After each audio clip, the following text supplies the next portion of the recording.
Selamat pagi Bapak Ibu Saudara yang dikasihi di dalam Tuhan Yesus Kristus. Pagi hari ini kita akan dengarkan firman Tuhan yang memberkati hidup kita sepanjang hari ini. Mari kita akan membaca di dalam Roma pasal yang kelima ayat 1 sampai ayat yang kedua.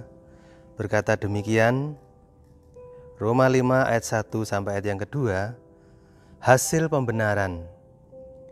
Sebab itu, kita yang dibenarkan karena iman, kita hidup dalam damai sejahtera dengan Allah oleh karena Tuhan kita Yesus Kristus. Oleh Dia, kita juga beroleh jalan masuk oleh iman kepada kasih karunia ini.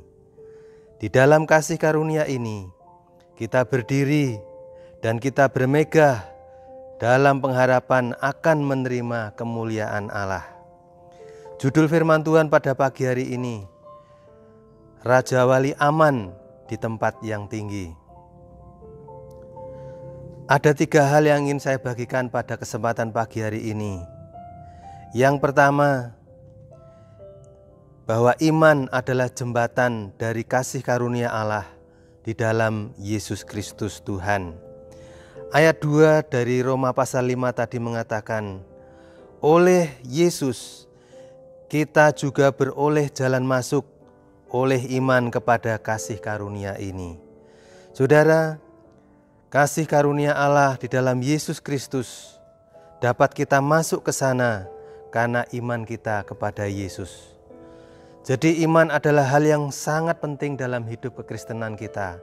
Karena itulah satu-satunya jalan menuju kasih karunia Allah yang akan kita hidup di dalamnya. Dan kita terima banyak janji-janji Allah. Bukan karena saya baik, bukan karena saudara sudah melakukan banyak hal untuk Tuhan, tapi karena kasih karunia Allah itulah yang memungkinkan semua janji Allah digenapi dalam kehidupan Bapak Ibu Saudara sekalian. Saudara butuh kesembuhan, saudara butuh mujizat, saudara butuh jawaban dari Allah. Sekalipun itu mustahil, tetapi bagi Allah tidak ada yang mustahil. Karena di dalam kasih karunia Allah, Yesus siapkan jawabannya bagi saudara dan saya.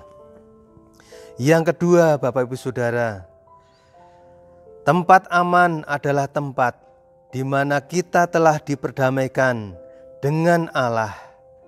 Bukan sebagai seteru lagi, tetapi sebagai sahabat-sahabat Allah. Sebagai anak-anak Allah. Mari kita lihat ayatnya. Di dalam Roma pasal yang kelima ayat yang ke-10 berkata demikian. Sebab jikalau kita ketika masih seteru diperdamaikan dengan Allah oleh kematian anaknya, lebih-lebih kita yang sekarang telah diperdamaikan pasti akan diselamatkan oleh hidupnya. Amin.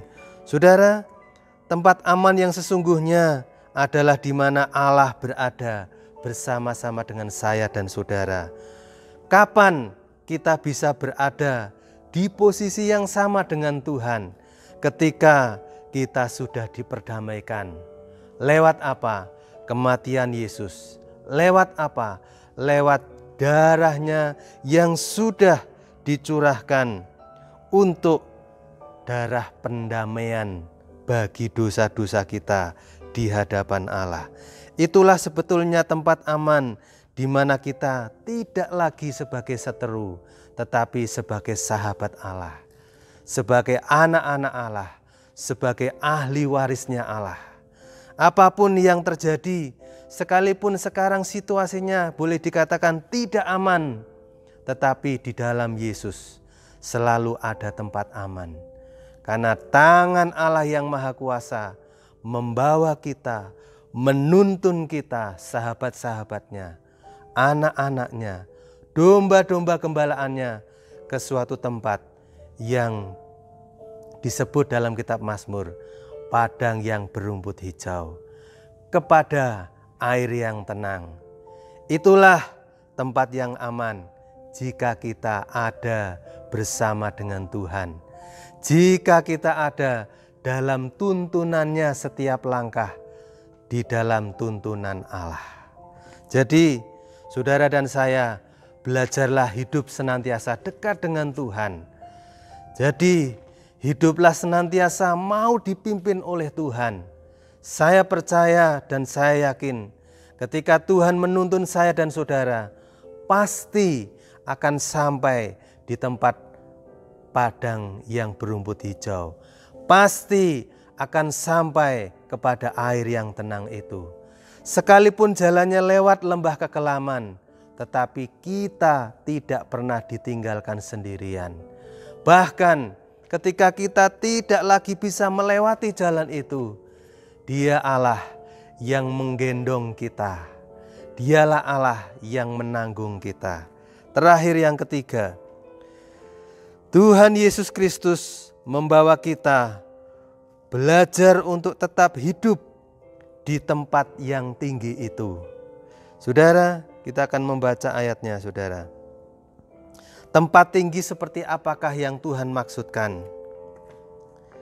Roma 5, kita akan membaca di dalam Roma pasal 8 ya. Saya bacakan Roma 8 ayat 29 sampai 30 sebagai ayat-ayat terakhir.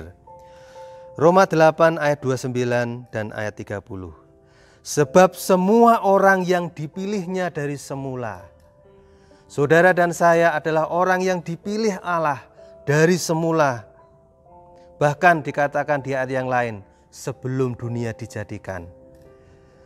Sebab semua orang yang telah dipilihnya dari semula, mereka juga ditentukannya dari semula untuk menjadi serupa dengan gambaran anaknya, supaya ia anaknya itu menjadi yang sulung di antara banyak saudara. 30. Dan mereka yang ditentukannya dari semula, mereka itu juga dipanggilnya. Dan mereka yang dipanggilnya, mereka itu juga dibenarkannya. Dan mereka yang dibenarkannya, mereka dimuliakannya. Saudara, inilah tempat yang tinggi yang senantiasa akan membawa kita. Karena Tuhan mengasihi saudara dan saya, Dia mempertahankan hidup kita untuk tetap berada di tempat yang tinggi itu.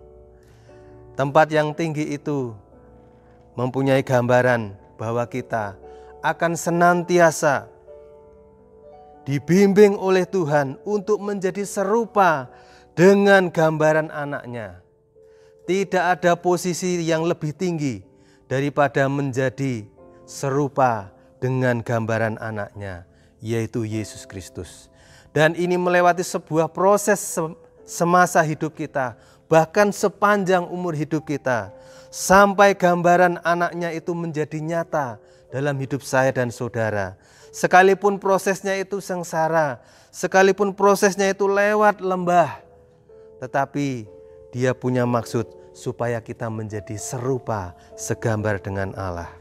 Saudara, bukan hanya itu saja, ketika Dia membawa kita untuk serupa dengan gambarannya, tapi jangan sampai kita berkecil hati ketika kita menjadi serupa segambar dengan Yesus.